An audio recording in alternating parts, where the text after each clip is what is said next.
Nombor 2. Rajah berikut menunjukkan sebuah segi empat tepat JKLM. Nyatakan garis lurus yang selari dengan JK. Okey. Baik. Garis lurus, yang lurus lah. Yang selari dengan JK. Mana JK? Ni. Ni JK.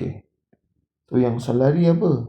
Yang sama dia kiri, yang sama baring macam dia. Sama baring ni.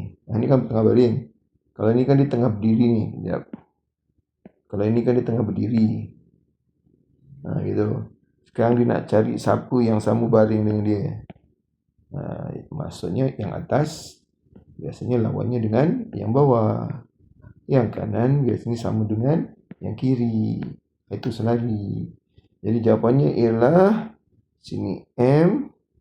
Okey, so jawapannya garis M. Ni apa dah? Dah tertukar. L. L ke?